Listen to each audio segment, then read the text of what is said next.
Hey, coordination. Today's episode is with MetaDreamer, the founder of MetaFactory. We actually don't talk about MetaFactory at all in this episode.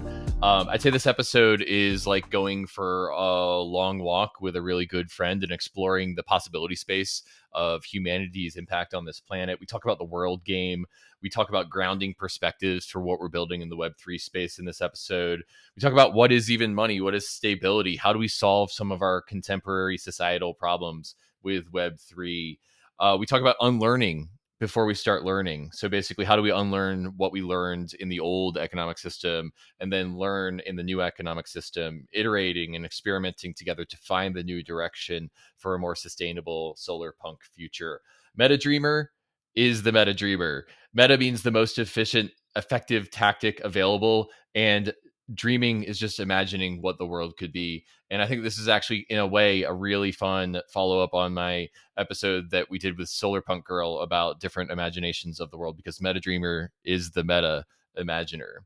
So you're going to really enjoy this episode, coordination. Without further ado, I give you MetaDreamer, the founder of MetaFactory. Enjoy.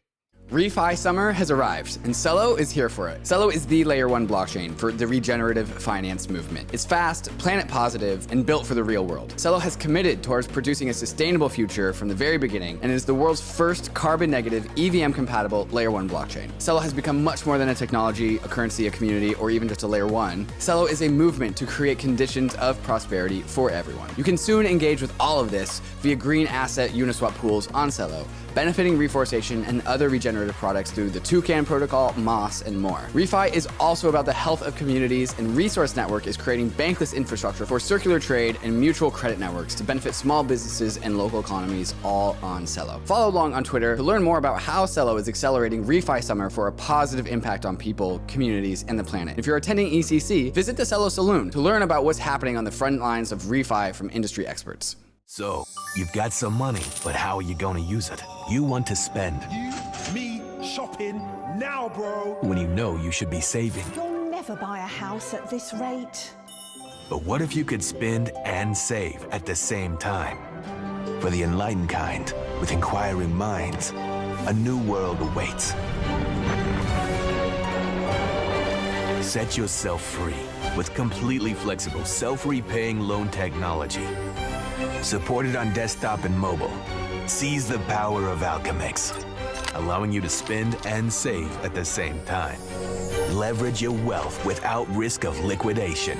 Take out a loan that repays itself. By using yield from your deposit to pay off your balance, your only debt is time. What was once inconceivable is now within your grasp. You're winning some.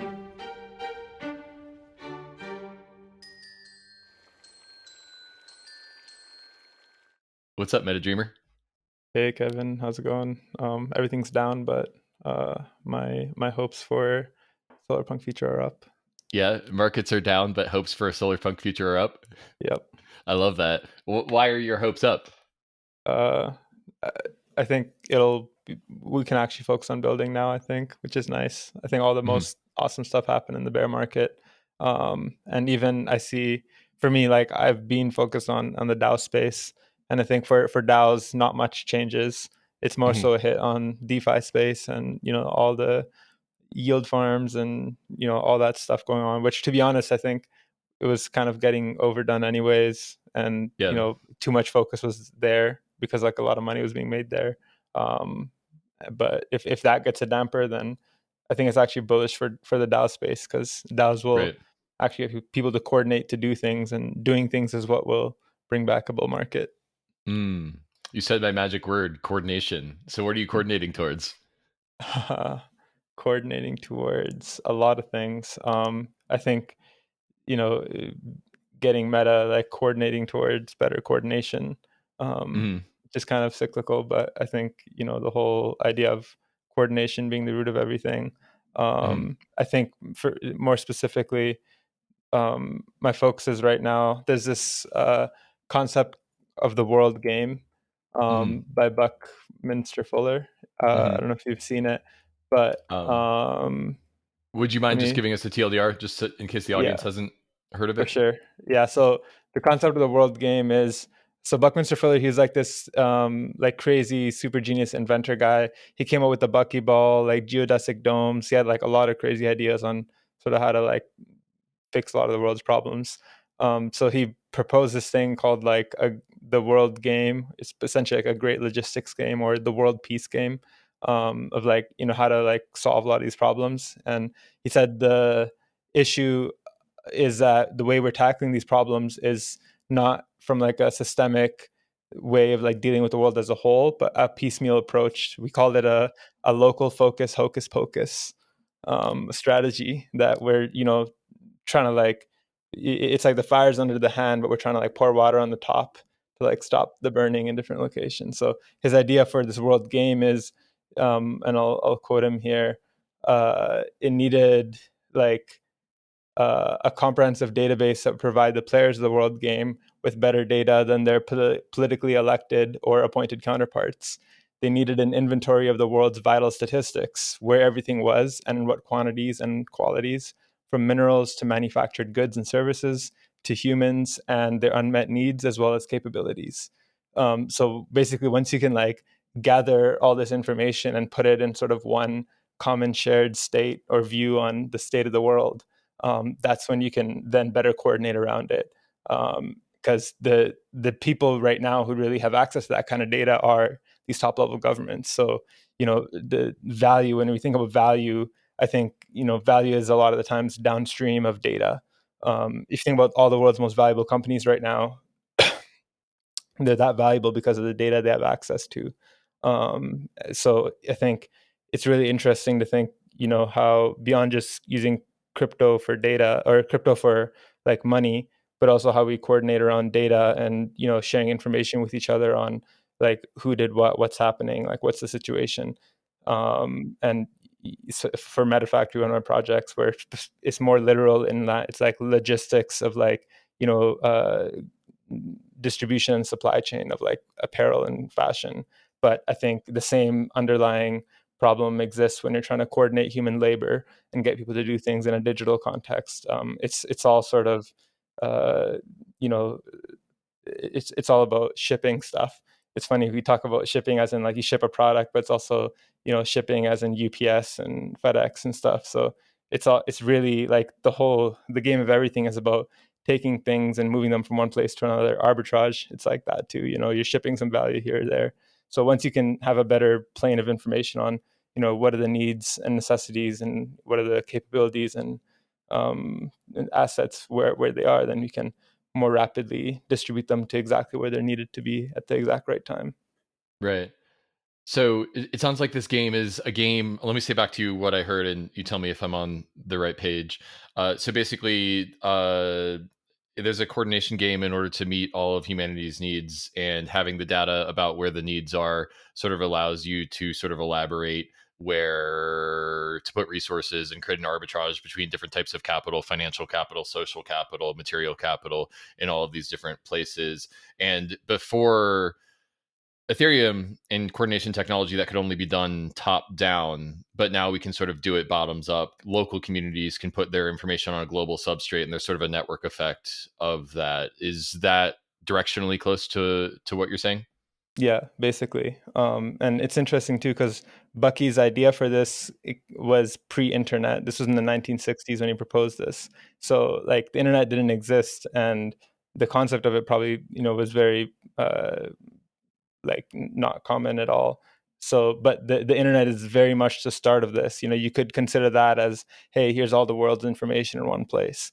It kind of is, but it's not at the same time. And I think blockchain, you know, takes us a step further towards bridging that gap between like the real world and the digital world.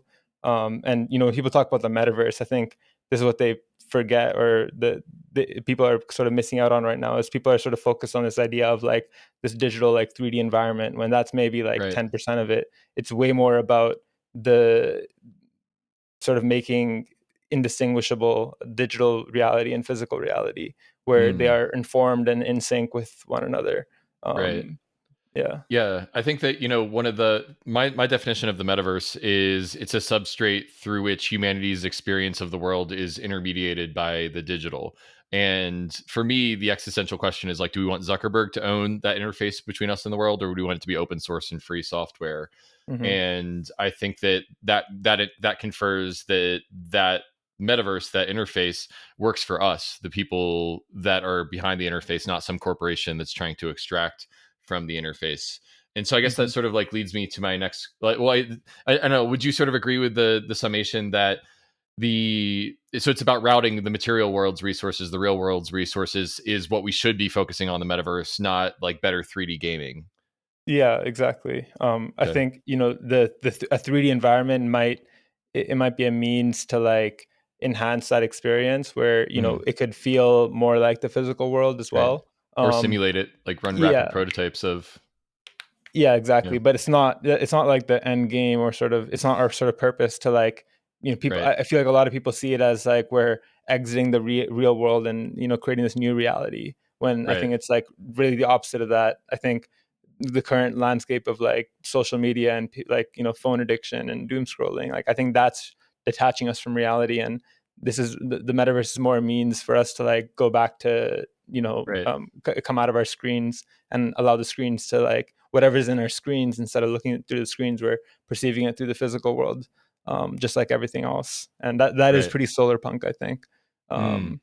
So I guess I want to ask, you know, at the end of this Bucky Fuller essay, he basically states his end game is make the world work for 100% of humanity in the shortest possible time through spontaneous cooperation without ecological offense or the disadvantage of anyone. Is that the end game? What do you think the end game is here of the Yeah, world game? I'd say that's probably the end game for like most people. I think there's, you know, if you want to get like metaphysical with it, I think there's like, you know, a larger end game too, where if you think about, I kind of touched on this in the Layer Zero podcast, but the cycle of like life and death and existence, you know, and sort of, and we discussed this a lot at MetaCamp actually. Sort of people's like aversion of negative things or death, but you know, sort of coming to terms with the fact that this will all be over at some point. Like this too will pass, and at a certain point, none of this. You know, we individually will die, but I think at a certain point, all of society and existence, it will come to an end. So again, I think it's really about zooming out and realizing it's more about the journey, and the journey we're on all as travelers. And Bucky also coined this term of like Spaceship Earth. You know, we're all crew members of Spaceship Earth, and we're traveling together. And it's not really about any destination we're going to, but sort of taking care of each other as like, you know, the crew Right. while we're here as travelers, and you know, not really getting too attached either to the world, because again, we're just like we're just travelers here. We're visiting for a moment in time. And you know, when you're traveling somewhere, you're not gonna immediately like, you know, just like get permanently attached and be like, okay, you know, hey, I went to Paris once, so now I'm like, you know, I have a house here. I'm like doing all this, but it's, you know, you're enjoying that your time there and doing the best you can for people and you around you. But at the end of it, there's a bigger destination, you know. Right. Yeah. You know, we just had Solar Punk Girl on the podcast, and she talks a lot about imagination activist, and basically like shifting your perspective forward in time. So what will not only like looking at your life in the broad spectrum of humanity as one generation among tens of thousands, and that helps you appreciate your life in the temporal nature, the ephemeral nature of it, but also expanding out into having empathy for the rest of humanity and the rest of the planet over that time. And I couldn't help but notice the parallel between what you said and what she said about that imagination of just, it seems like gaining perspective is the main thing there. And you know, this is for me been I didn't call it imagination activist, but it's been a tool for me to kind of say like, okay, like I have my basic needs met, like what good is a Lambo if the sky is on fire? You know, like what's the point of increasing my wealth to the point where I have luxury when we're destroying the planet for future generations or for each other? You know, like what kind of things come for you when you gain this perspective? What comes up for you? Yeah, I think it's it's interesting too, because if you actually think about it, the buying the Lambo and buying the fancy house, it doesn't actually lead to more happiness. So if your goal is to actually optimize your personal happiness in life, that ends up not being the best path, and the best path does actually end up being, making some sort of impactful, meaningful difference in other people's lives and making other people happier. So is this that study where like above 100K a year, your more wealth doesn't give you more happiness, but actually giving away your health or giving away your wealth and impacting the lives of others will create more happiness? I think we may be talking about the same data point here. Yeah, basically, there's different parables here, but it's the same idea where there's a certain Zach from Coordinape said it once. It's like money is a problem, or sorry, like it's something about money is great until you have enough of it, and once you have enough of it, then it becomes a problem. Anything more than that. So and really, I think it's about moving beyond this like scarcity mentality that we've been sort of raised in and sort of ingrained in humanity from the very beginning. If we can, for example, have these like cryptographic guarantees that people will have, a flow of value coming to them continuously that will support them, as long as whatever's downstream of them is creating value, and you have that connectivity, then I think people will be much more likely to, allocate their capital towards, things that bring them happiness and like make others happy, because that's how essentially buy happiness is spend it on other people to make them happy. Yeah. I wonder, this leads me to the natural question that I, in some form or another, ask everyone on this podcast, but how do we program that perspective into our global open source financial system? Because right now I really feel like I'm swimming against the stream. I feel like one of those salmon swimming up a stream right now when I try to explain to a journalist that it's not just all decentralized casinos and wealth maximalization in the Ethereum space. And I guess I'm just wondering, how do we build more DeFi games or NFT games that have the benefit of this perspective in them? Yeah, I think I'm really like interested in this like next generation of DAO tools that's going to enable a lot of this to happen, because I do think it's really about turning it into these like game cycles where the game acts as sort of a Trojan horse to be able to capture meaningful data about interactions in the world. And then once you have captured that meaningful data on interactions in the world, and you've made it interoperable and sort of standardized, then you can start to use that data to like program value around it. So we got with DeFi, so cryptocurrency, Bitcoin, like it just gave us digital money. Ethereum allowed us to program that digital money, and then DeFi, it was still again kind of focused on the money, because it was just really about money was all we had, so it was about like how do we move this money around in different ways and do different things with it. But like moving forward with DAOs, now it's like, okay, human labor is coming into the picture.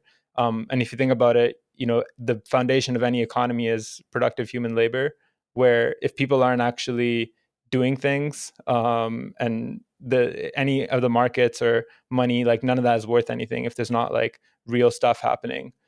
So if DAOs can enable humans to like do real stuff and allow real stuff to happen, then I think it anchors a lot of the like people's cryptocurrency isn't real, it's just this like made up thing. It anchors that into reality, because then the money starts to like power and serve this like engine of coordination, rather than the money itself being the this thing on its own, or this like self-contained system that's just like DeFi is really just a bunch of money moving around in different protocols, and different incentives at different times. There's no like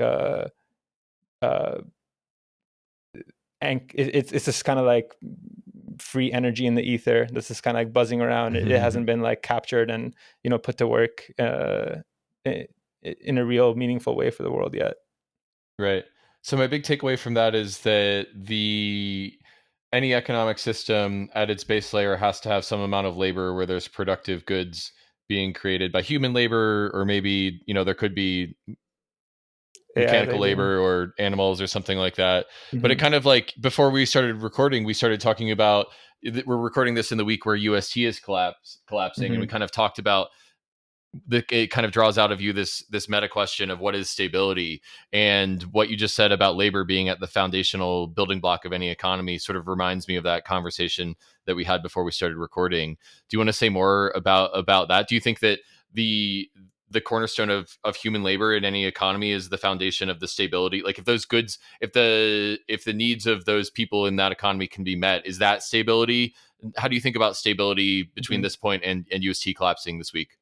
Yeah, so stability is interesting, especially like, in recent times, because it's relative, right? Like, where's that UST is stable relative to the US dollar, but the US dollar has not been stable, for example, against my house. The like real estate prices Right. are going up like crazy. Like the value here is like 20% higher this year than it was last year. So like uh, our our anchor point, just because everything's denominated in this, like, has become that like numerical value. But if you look at food prices right now, food prices are going way up. So you could imagine, like, I think a more accurate measure of stability, for example, could be like, what's the minimum like productivity you need to like produce and distribute enough food for everyone. Food, or like the literally like seeds to grow things, like the value of that.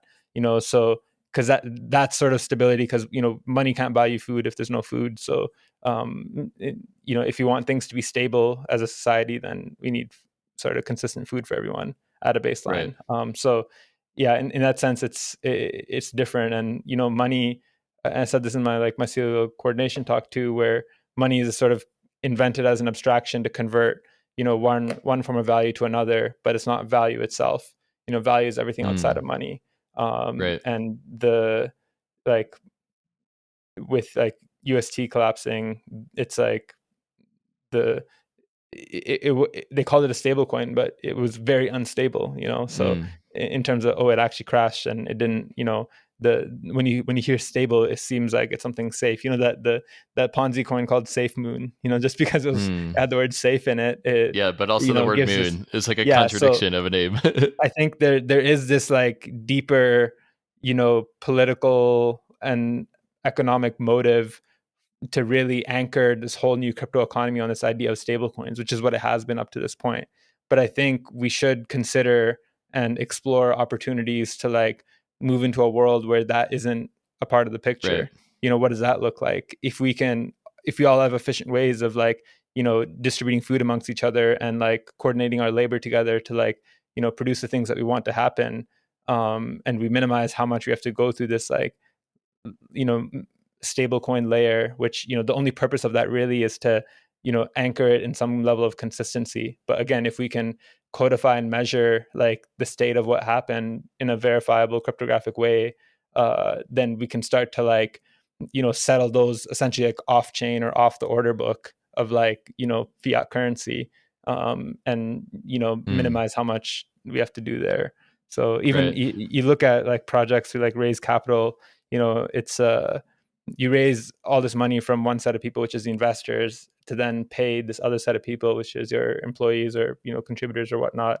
And then all the ownership and value accrues to these investors, and over time the effect that has is capital concentration at the top, at a Right. systemic level. And same with the concept of interest, right? The concept of, if you have money to lend, you can extract money from people who need money to borrow. Fundamentally, when you like average it all together, the effect that causes is capital concentration at the top. Right. So Right. if you look at these systems in a really like zoomed out way, we think, okay, how can we like work against that, and create systems that are like the opposite of that, where it's more about giving, and you have mechanisms, for example, to like reallocate capital. For example, I think one really interesting place to look is Islamic finance.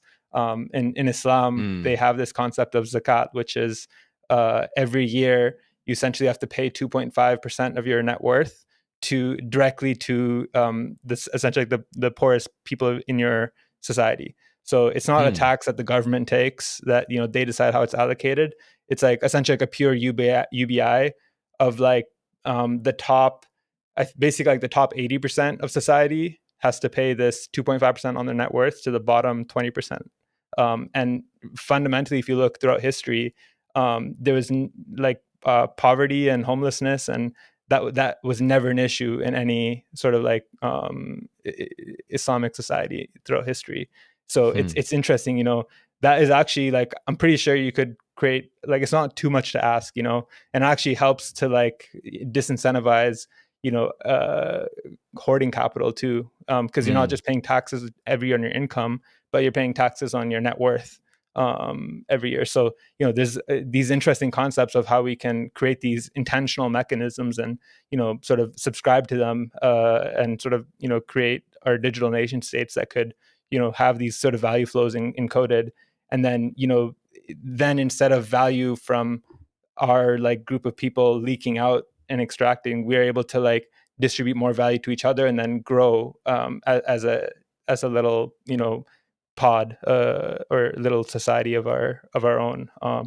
So I think that's an interesting design space for me, is creating those intentional structures that allow not for value to like leak out continuously, but for it to accrue continuously. And it's all about ownership and incentivizing people to like spend within their own communities. And I think the future of venture capital, even, it's not going to be career VCs and like everyone else. I think everyone is going to become a venture capitalist in that community VC. Exactly. Yeah. Like every individual will be, allocating small amounts of capital, no matter how much they have, to the things they believe in and the changes they want to see in the world.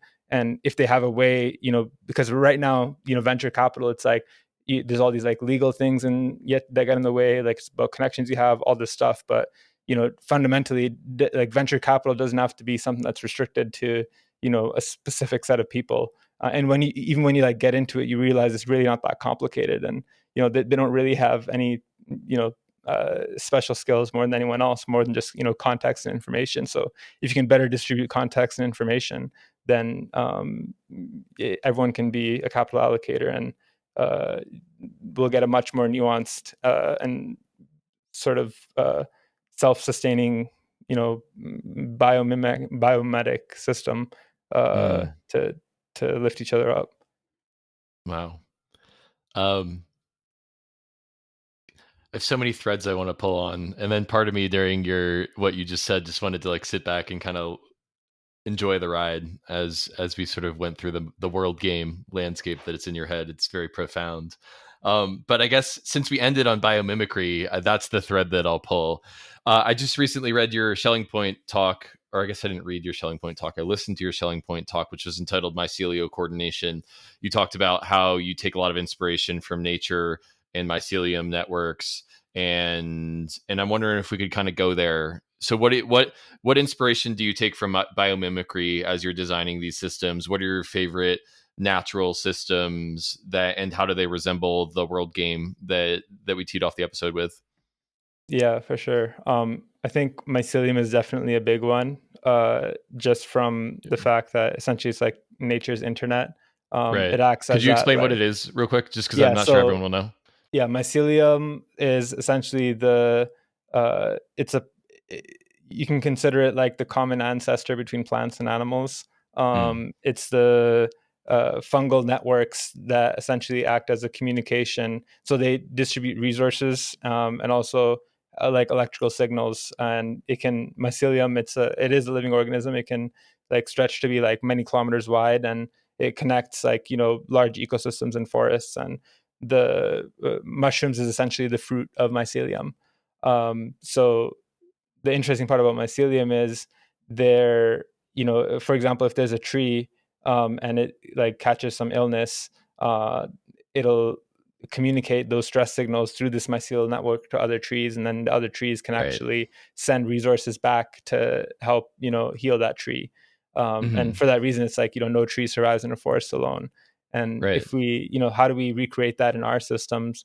For me, I've done this just individually, where just in the community I see a lot of people, or like I'll come across someone who's like really high potential, but they're not like struggling financially a bit, like we're really like eager and interested in getting Web3. I would literally just like send them a bunch of tokens, from, like Mhm. whatever DAO tokens I earned, that, it ends up being a large amount, or like a decently sized amount if you're launched any DAO and you got like a good allocation. And, you're not going to be dumping those tokens, maybe just a little bit to pay your expenses, but overall it's like that those tokens aren't doing me any good just sitting there. Yeah, it's like inflates my portfolio number, but that can all disappear in 2 days, like we've Right. seen. So So is that mycelium or is that like a zakat, like a so Web3 zakat? I mean, it's both kind of. It's Right. for me, it's like it's actually advantageous for me to do this, because like the meta game of it is that they're gonna actually like really appreciate that, and then Right. likely It want to builds work with me in the loyalty. I guess if you future. want to look And at it as like a zero sum thing, it builds loyalty for exactly, you or yeah. something So like that. Yeah. that's the interesting thing, is like there's the human brain, there's like the immediate thing it wants to do from like it's like the 3 levels of self, which is like the lowest self. If you think about, my wife's a dietitian, so I like to use food analogies too. If Mm. you only eat what your brain like thinks is good to eat, you'd be eating like candy and pizza and chocolate and all that, and it would actually be very bad for you. Right. But if you actually go against that instinct and eat like vegetables and things that you don't want to eat, that's actually what's best for you. And this applies to everything in life, where if you sort of listen to that instinctual thing that you want, and then do the exact opposite of that, that's actually the path to like happiness, and fulfillment, and counterintuitively so that's the thing, is like the positive sum thing actually, in a way, you could twist, or you could say it becomes like a zero sum thing, or that also could be the most like self-optimal method long term, because it does result in the most like net happiness for everyone, and others people's happiness is actually a function of your happiness, which is what people don't realize. They think if they increase their happiness, it has to be at the expense of everyone else, but because spending money on others, for example, increases your happiness, that Right. in that way, it's like much better for you. And if you're attuned to that, and you start to Yeah. like disassociate yourself from that sort of version of yourself, that's like really kind of the animalistic self, essentially, that's like I think that's kind of the thing a lot of the time that separates animals and humans. Right. And I think what makes like humans so special is that ability to act against that sort of baseline animalistic Mhm. self Yeah. Sometimes. sometimes. Sometimes the default is high functioning. Sometimes it's not. Yeah. Um. But yeah, back to the nature thing real quick. Mhm. So mycelial networks, it's interesting because they serve a bunch of different functions in nature, and we've started to like replicate those. The structure of these mycelial networks basically looks the exact same as the structure of the neurons in your brain. It looks the exact same as like river systems and tree branches, and also the structure of the internet. So the internet started serving one purpose that the mycelium served, is communicating information between all these entities, where instead of just going Mm. through like mainstream media, we now had the internet to communicate at the edges of the network. So that's one thing, that's one checkbox we did. The other thing mycelium does that I mentioned is distributing resources. Mhm. And I think now with Ethereum, we have the ability to like move around resources and distribute them rapidly in this digital context. So the internet with Ethereum has now been able to do information and resources, just like mycelium. Mm. The other thing that mycelium does that we haven't actually figured out yet is mycelium decomposes things. So anytime if you have some fruit that's just lying on the ground, eventually it'll rot and decompose and get Right. reconsumed by nature. And it's the idea of garbage is actually invented by humans. Garbage did not exist before humans. Everything in nature would otherwise get sort of decomposed and reused into something else, and something Mm. that will actually grow into something bigger and better than the thing that died. So the cycle of death, the death there is a feature, not a bug. We see it as a Mm. bug because we're sort of seeing it from our individual perspective and our fear of death. But in a larger system, if mycelium wasn't able to decompose and then redistribute those resources, like nature and the world we have would have never existed, because things would just accumulate into chaos, and Mhm. or accumulate and just uh, like a cancer, basically. The cancer is the only thing in nature that, grows forever and doesn't die and get recycled that way. Until it consumes its host, right? Exactly. And then it's So a cliff, right? that's the trajectory we're on right now. And it's, mycelium is the thing that's, prevents nature as a whole from getting there. And I think once we, realize that, I think we're like, humanity as a whole is kind of in its like college era, like phase of existence. We're partying where too hard. Is that what you're saying? Yeah, like we party too hard. We like realize we're getting, like we can't handle it like we could before. We're starting to move out of our like rebellious teen phase and starting to be a bit more mature as a society as a whole. So I think, this is what I'm really interested in, is in the DAO tooling. How do we bring this idea of decomposition into the picture, and what does that look like? That for me is like going to be like, just as like what the internet did for information and what Ethereum did for resources, this decomposition piece is, I think, what will really be that, engine that will allow things to flourish much better. It kind of reminds me of, we talk about product funerals. Like if you try to launch a product and it doesn't work out, have a funeral for it and say your piece. And that allows people to emotionally let go and say goodbye to the product and learn things. And then the people get reallocated to other products, whether within the organization or in another organization. Feels like that would be a DAO equivalent of decomposition. Yeah, basically. I think even so, another example for MetaFactory is where like we've grown to a size that we're now decomposing ourselves into a bunch of different like child DAOs. So we have a metaverse team that's focused purely on the digital side and the NFTs and the virtual worlds. We have our fashion team that's focused on like the actual fabrics and the construction and all that. And we have our logistics team that's focused on like the shipping and all that side of things. And then the DAO team. So essentially, like instead of growing this one entity forever, we sort of created a bunch of like child entities that in a way is decomposition, and allows for like a new like cycle of regrowth.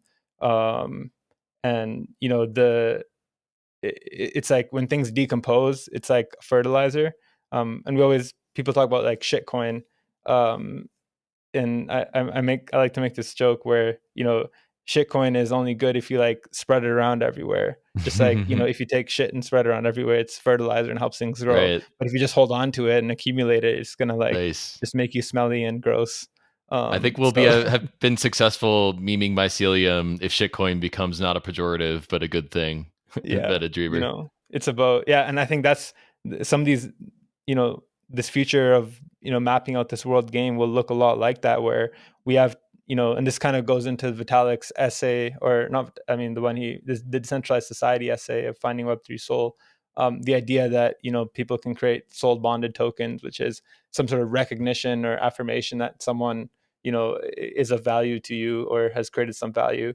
And I think if we all have our shit coins and we're all, being diligent of where we're spreading our shit coins, then those are all just data points on, mapping out our value networks, our value graphs. Damn. I'm going to bring this back to the marketing team at Gitcoin. New Gitcoin grants slogan: be diligent about where you spread around your shitcoins to the Ethereum network. They're going to be like, Kevin, why'd you say that on the podcast? Because I was drinking the Kool-Aid from MetaDreamer. That's why. Yep. When you shop for plane tickets, you probably use Kayak, Expedia, or Google to compare ticket prices. So why would you limit yourself to just one exchange when you trade crypto? When you make your trades, you want to make sure you're getting the best possible price on your trade, and that's why you should be using MATCHA. MATCHA has smart order routing that splits your trade across all the various liquidity sources in Ethereum, and is also operational on Polygon, Avalanche, Binance Smart Chain, and other chains. Trading on MATCHA is super easy because it pools the liquidity for me in a single, easy-to-use platform and allows me to make limit on-chain orders, so you can set and forget your DeFi trades, and they will go through automatically while you're away. So when you're making a trade, head over to matcha.xyz/Bankless and connect your wallet to start getting the best prices and most liquidity when you trade your crypto assets. OPOLIS is a member-owned digital employment cooperative offering payroll, health insurance, and membership perks that go beyond the basics that you would find at your normal 9-to-5. OPOLIS offers not only health benefits, but also pay stubs and W-2s, workers' comp, and unemployment insurance, as well as disability benefits for independent DAO workers that are traditionally reserved for regular employment situations. OPOLIS provides a tax-compliant way to get your paycheck in crypto and professionalize your work-life situation. OPOLIS members enjoy an average of 20 to 50% savings on top-rated national group health insurances, as well as self-sovereign portable employment. You can also get tokenized rewards based on consumption, staking, and referrals, and also the ability to fund payroll in fiat and stablecoins without the use of centralized exchange. You can also receive paychecks in fiat and whitelisted digital currencies. So sign up for OPOLIS today and get 1,000 work and 1,000 bank tokens when you become a member of OPOLIS by May 25th, 2022, and get started working your self-sovereign life. I want to ask you a question that's been sort of like at the tip of my tongue since we started talking about biomimicry. And it's in your mycelial coordination talk, we talked a little bit about money as a means and not as an end. And one of the problems with the traditional financial system is money becoming an end for people. And the fact that investment bankers make so much more than teachers, despite the fact that teachers create value for the ecosystem, investment bankers are in the center of the capital, or like the flow of capital. And so they can kind of pinch off more for themselves. And so I guess what this leads me to is like, I view the problem with the traditional financial system is that it has these like intermediaries that capture the value, and they're not always the people who are creating value for the system. So why is it that like trees in these underground networks with mycelial networks don't have that problem? Was there like a tree equivalent of like an investment banker who's like pulling the resources from tree A, taking a cut for itself, and then sending it over to tree B? Is it just a matter of scale, or is nature just smarter than we are? Do you even agree with the premise of the question? Does nature have investment bankers is what I'm asking you, MetaDreamer. Yeah, so this is really interesting because I think fundamentally the difference is the concept of interest. If you eliminated the concept of interest from society or financial systems, I think then they'll start behaving a lot more like it does in nature. I think this idea of, because again, money isn't value. It's this like ephemeral sort of undefined like state that it's a channel for value. It's a channel for value. But with interest, what you're saying is like this is a real thing that is valuable. That then you're gonna like allow people to like rent. Essentially, interest is like renting out money and like as an asset and earning off that. So what that happens is like that acts as like extractive of like all of the value around it, and it becomes like maximizing GDP, maximizing this number game. But if you created a system in which like people aren't making money just off of like lending other people money, and instead they have to invest in other people, like because like interest is like you're essentially like investing in people without any risk on your side or downside on your side. It's not really investment, in that way. So if you eliminate interest, then everyone starts to switch their mind into like actually creating value and not just extracting it from everyone else, because to generate value themselves, they can't just like accumulate more and more value and let that grow on its own. That's the cancerous part. They then have to like actually like decompose and destroy that value into something real that could then in the future generate more value. And I think that's what nature, and that's why I think like the concept of interest is fundamentally, against the nature of reality or how nature should operate. And that's why, nature doesn't have that issue. So this is pretty like controversial thing to say in crypto and DeFi, which is like, like everything here is built off of, interest off stable coins and lending and all this stuff. So saying that we should like throw that all away is pretty bold, but I think it's, if we try it out and really like project out what changes that would make in how these systems work and what incentives it changes, I think it really would drive us towards a much better place that is, much more positive sum. Right. Yeah. For me, that's the big takeaway from what you said is positive sum games instead of zero sum games.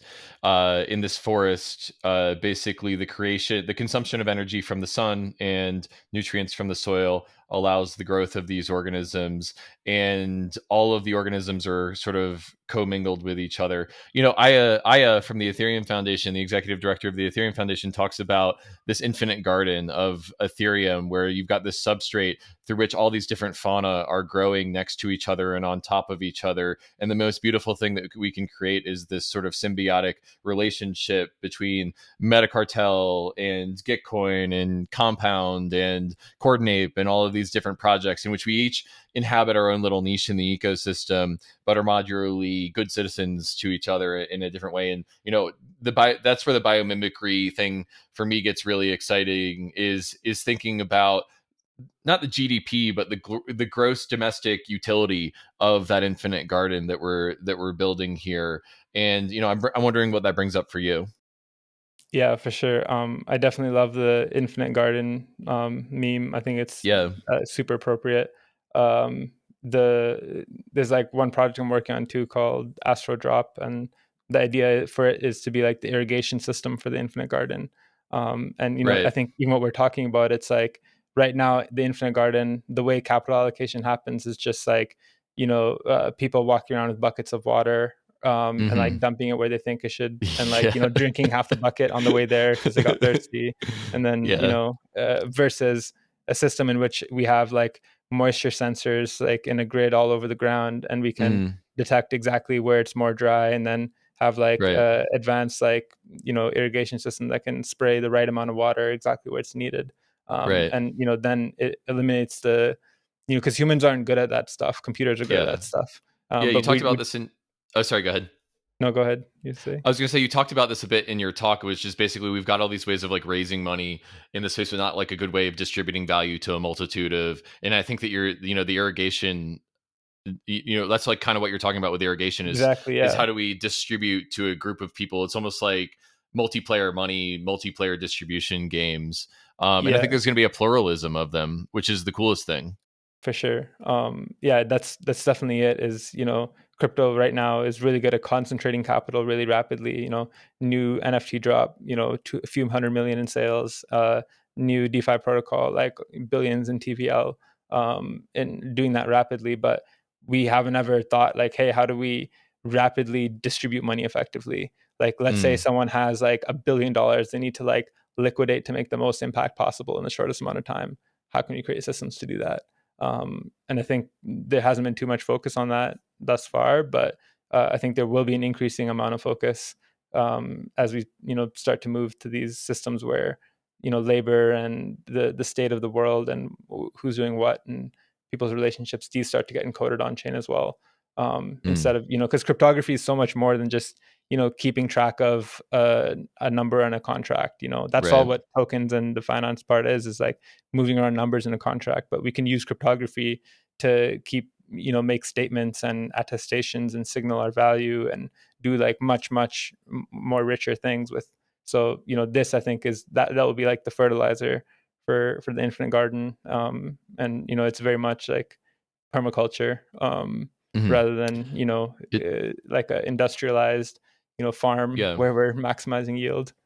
Yeah, I mean, I think it kind of brings me back to where we started in this episode was this world game, and the end game being maximizing the utility for the 100% of the humans, and labor being a cornerstone of any economy. It's easy to hear the world game thing and think, oh, they're just moralizing, like the Bucky Fuller thing, maximizing the utility for 100% of the humans is moralizing. But when you consider that the humans are the foundation of this economy, it almost looks like you're creating this infinite loop in which you distribute money to the humans so they can pay their rent and pay their mortgages and feed their families, and they can continue generating value back for the infinite garden, which creates this closed loop where there's just more utility being created because you're distributing more money to more of the humans. So I don't know, it just feels like this very beautiful thing in which by solving for distribution of capital to the world's workers, to the workers in the infinite garden, you're able to create more growth, like more alpha in the infinite garden. How does that land with you?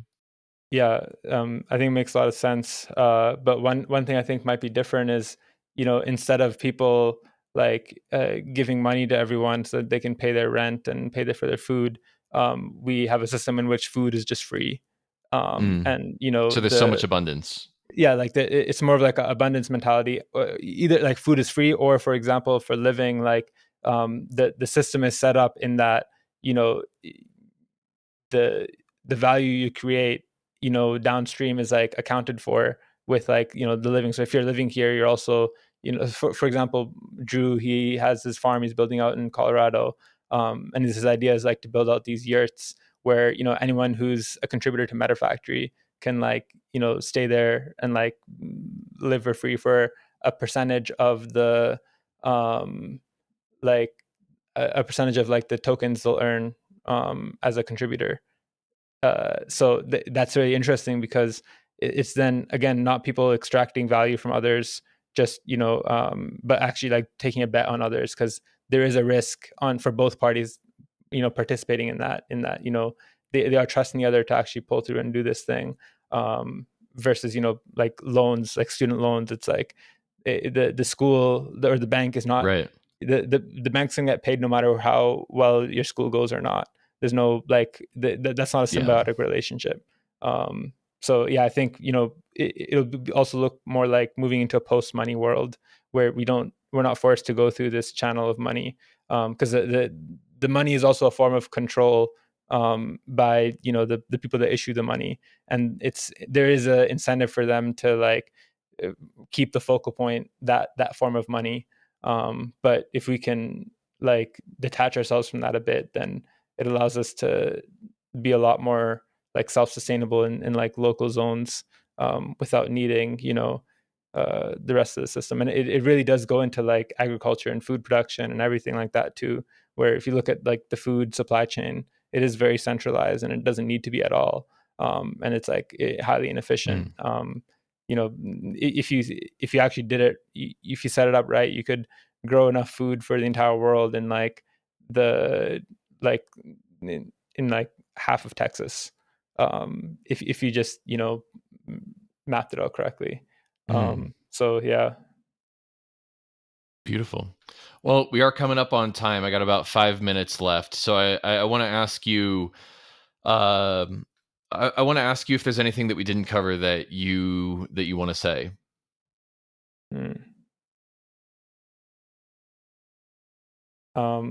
Nothing in particular per se. I just think one thing I always like to say is, you know, whatever we're doing here, and people who are sort of listening or interested in this sort of stuff, it's not really about learning these new concepts. It's more so about unlearning all the like legacy stuff or sort of these assumptions that you made, because these new concepts are they're sort of innate in ourselves and in nature, and, you know, we can sort of intuit how things should be. It's just you know, the external influence of, you know, even you think about consumerism and media and advertising, like those really shift and shape like how people want you to think. But Right. the answer is in nature itself, because nature, you know, it is an incredibly complex system that's highly coordinated and, you know, extremely, you know, effective, and we are a product of nature, you know, ourselves. So, you know, we shouldn't sort of think down on nature or think that we're smarter than it, but look to it actually for inspiration.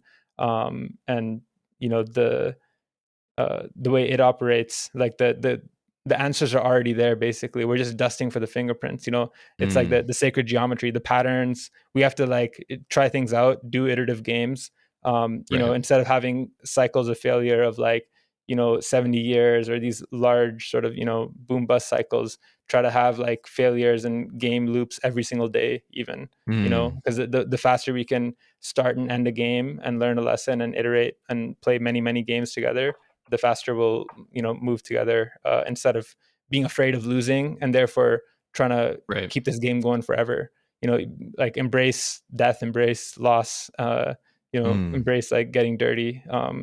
The idea of cleanliness too. This was interesting. Like, you know, cleanliness is only like good if there's also like dirtiness. If you have, you know, complete sterile cleanliness, then no life can survive. You know, like it's just completely sterile, and that's a dystopia. But if you have like complete filth, then it's like disease and disgust and all that.